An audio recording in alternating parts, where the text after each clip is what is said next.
Hi അമ്മച്ചി, എൻ്റെ പേര് ഗായത്രി എന്നാണ്. ഞാൻ TNP മൾട്ടിനാഷണൽ കമ്പനിയിൽ നിന്നാണ് വരുന്നത്. എനിക്ക് വേണ്ടി കുറച്ച് സമയം ചെലവഴിക്കാമോ?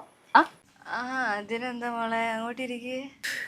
ഓ, താങ്ക് യു അമ്മച്ചി. സാധാരണ ഞങ്ങളെപ്പോഴുള്ള ആൾക്കാരെ കാണുമ്പോൾ അതിൽ കൊട്ടി ഇറക്കാറാണ് പതിവ്. ഇങ്ങനൊരു എക്സ്പീരിയൻസ് ആദ്യമായിട്ടാട്ടോ. Thank you so much. ഇവിടെ ഇങ്ങനെ ഇടയ്ക്ക് പിള്ളേരൊക്കെ വരാറുണ്ട്. ഞാൻ എന്തായാലും എല്ലാവരോടും ഇങ്ങനെയൊക്കെയാ. അമ്മച്ചി ദൈവം അനുഗ്രഹിക്കട്ടെ കേട്ടോ. ഞാനിന്ന് വന്നിരിക്കുന്നത് നമ്മുടെ PNP കമ്പനി പുറത്തിറക്കിയ, അത് മൾട്ടിനാഷണൽ കമ്പനി കേട്ടോ, PNP കമ്പനി പുറത്തിറക്കിയ ഒരു ഫ്രൂട്ട് ബോക്സിന് പരിചയപ്പെടുത്താനാണ്. ഇതെന്ന് പറഞ്ഞാൽ നമുക്ക് ഫ്രൂട്ട്സ് മാത്രമല്ല ഇതിൽ എടുത്തു വയ്ക്കാൻ പറ്റുന്നത്. സോപ്പച്ചി ഇപ്പോൾ കണ്ണടി അങ്ങനെ എന്ത് ആവശ്യമില്ലാത്ത എന്ത് സാധനം വേണമെങ്കിൽ നമുക്ക് ഇതിൽ സ്റ്റോർ ചെയ്യാം. വളരെ തുച്ഛമാണ്, വെറും 399 രൂപയുള്ള അടിപൊളി സാധനമാണ്. കൊച്ചിനോട് ഒരു കാര്യം ചോദിച്ചോട്ടെ, മോൾ എന്നെ ഇങ്ങനെ വർത്താനം പറയുന്നേ? ഈ പ്രസംഗ മത്സരത്തിനൊക്കെ സംസാരിക്കുന്നതുകൊണ്ട്. അത് ഞങ്ങളുടെ കമ്പനിയുടെ ഒരു പോളിസിയാണ് ഇങ്ങനെ മാർക്കറ്റ് ചെയ്യണമെന്നേ. എനിക്ക് നന്നായിട്ട് സംസാരിക്കാനും അറിയാം. അയ്യോ, ഇങ്ങനെ സംസാരിച്ചാൽ മതി കേട്ടോ. ഇതാ നല്ലത്. ഇത് എന്നോട് ഇങ്ങനെ വർത്താനം പറഞ്ഞാൽ മതി. അല്ല, അമ്മച്ചിയുടെ ഒറ്റയ്ക്കാണോ?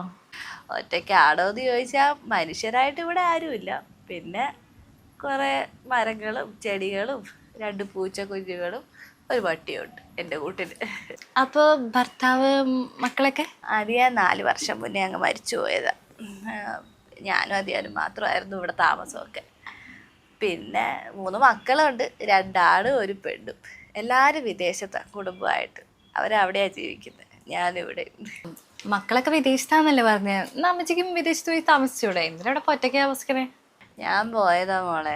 എൻ്റെ 2 ആമക്കളുടെ ഭാര്യമാർ പ്രസവിച്ച സമയത്തും എൻ്റെ മോള് പ്രസവിച്ച സമയത്തും ഞാൻ പോയത്. എന്നെ അവർ കൊണ്ടുപോയായിരുന്നു. അവർക്കൊക്കെ ജോലിയുണ്ട്. അപ്പോൾ പിള്ളേരെ നോക്കാൻ ആരുമില്ല. അപ്പോൾ പിന്നെ ഒരു ജോലിക്ക് ആളെ നിർത്തണ്ടല്ലോ എന്നും വിചാരിച്ച് ആ പിള്ളേരെ നോക്കാനേ എന്നെ കൊണ്ടുപോയിരുന്നു. കൊച്ചുങ്ങളൊക്കെ അറിവായി കഴിഞ്ഞപ്പോൾ മെല്ലെ മെല്ലെ എല്ലാവരും ഒക്കെ ഒഴിവാക്കാൻ തുടങ്ങി. പിന്നെ കുറേ അങ്ങോട്ടോടി മടുത്ത്. പിന്നെ ഞാനങ്ങ് തീരുമാനിച്ചു ഇവിടെ അങ്ങ് കൂടാന്ന്, ആർക്കും ശല്യമാവാണ്ടേ. മോക്കടെ വീട് എവിടെയാ? ഞാൻ കുറച്ച് ദൂരെയാണ്, കോട്ടയം കഴിഞ്ഞ് പോകണം. അയ്യോ, ഇത്രയും ദൂരത്തു നിന്നാണോ ജോലിക്ക് വരുന്നത്? ഹോസ്റ്റലിലാണോ നിൽക്കുന്നത്? കമ്പനി വക ഒരു ഹോസ്റ്റലുണ്ട്, അവിടെ നിൽക്കണേ. വീട്ടിൽ ആരൊക്കെയുണ്ട്? വീട്ടിൽ അമ്മയും അനിയത്തി. അച്ഛൻ ഒരു 2 കൊല്ലം മുന്നേ മരിച്ചേ. അച്ഛൻ മരിച്ചതിന് ശേഷം ഞാൻ ഈ ജോലിക്ക് ഇറങ്ങിയത്. അച്ഛൻ മരിച്ചതിന് ശേഷം അറിയണത് അച്ഛൻ കുറേ കടമൊക്കെ ഉണ്ടാക്കി വെച്ചിട്ടുണ്ടായിരുന്നു.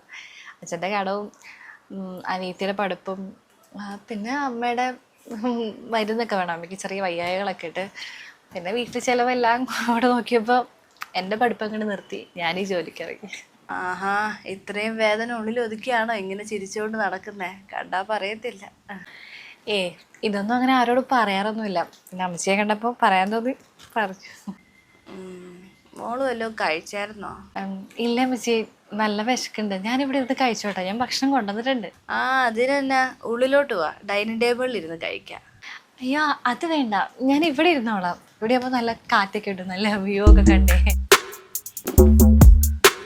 ഈ ഇഡലി മാത്രം കൂട്ടി എങ്ങനെയാ കഴിക്കുന്നത്? ഞാൻ ഇച്ചിരി ചോറ് കൊണ്ടുതരാം. അധികം കറിയൊന്നും ഉണ്ടാകത്തില്ല, എന്നാലും ഇത്തിരി ചോറ് കഴിക്കേ. അയ്യോ വേണ്ട അമ്മച്ചി, ഞാൻ ഇത് കഴിച്ചോളാം, കുഴപ്പമില്ല. എന്നാ മോള് കഴിക്കാൻ വരട്ടെ, ഞാനിപ്പം വരാം. അയ്യോ, ഈ പ്ലേറ്റിലോട്ടെ ഇഡലി അങ്ങ് ഇട്ടിട്ട് ഈ ചട്നിയും സാമ്പാറും കൂട്ടി അങ്ങ് കഴിക്കേ. വലിയ ടേസ്റ്റ് ഒന്നും ഉണ്ടാവത്തില്ല, പക്ഷേ എന്നാലും അമ്മച്ചിയുടെ ഒറ്റയ്ക്കാണ് കഴിക്കുക. അതുകൊണ്ട് എന്തെങ്കിലുമൊക്കെ കാട്ടി തട്ടിക്കൂട്ടി ഉണ്ടാക്കുന്നതാണ്. അത് ഇതൊക്കെ കഴിച്ചു.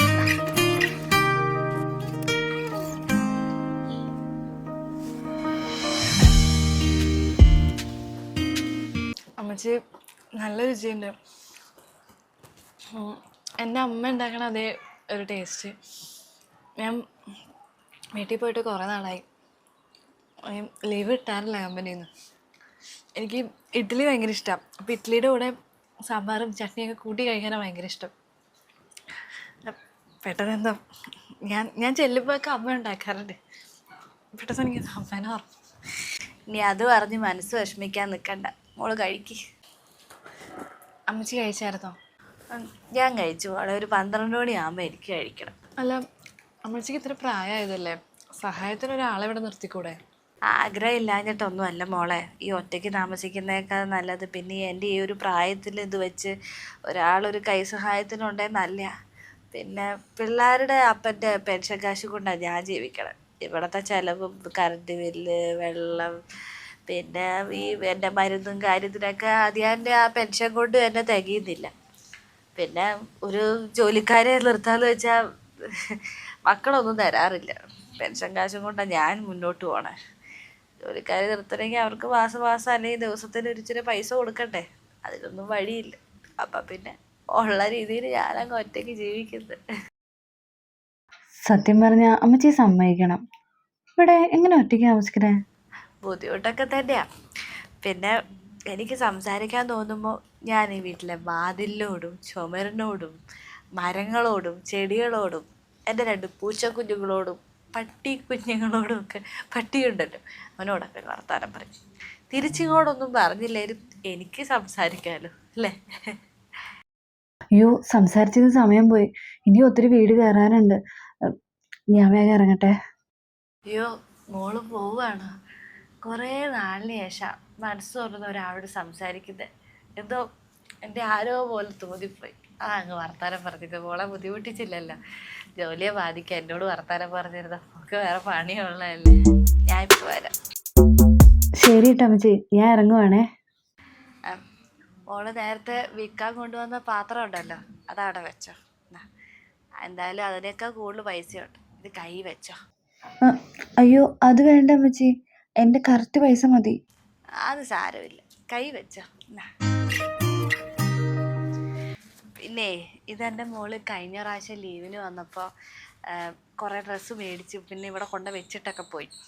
അവൾ പിന്നെ 4 കൊല്ലം 5 കൊല്ലം കൂടുമ്പോഴൊക്കെയാണ് വരുന്നത്. പിന്നെ കുറച്ച് പേരക്കുട്ടികളുടെ ഡ്രസ്സും ഉണ്ട്. പിന്നെ എൻ്റെ ഒരു 3-4 സാരിയും ഉണ്ട്. മോക്കും പറ്റും, മോളുടെ അനിയത്തിക്കും അമ്മയ്ക്കും കൊടുക്കും കേട്ടോ. പിന്നെ വീട്ടിൽ പോകുമ്പോൾ എൻ്റെ കാര്യമൊക്കെ ഒന്ന് പറഞ്ഞുതരാം, ഇങ്ങനെ ഒരു അമ്മച്ചിയെ പരിചയപ്പെട്ട കാര്യമേ. അയ്യോ, അതൊന്നും വേണ്ട, കുഴപ്പമില്ല, അതൊന്നും വേണ്ട.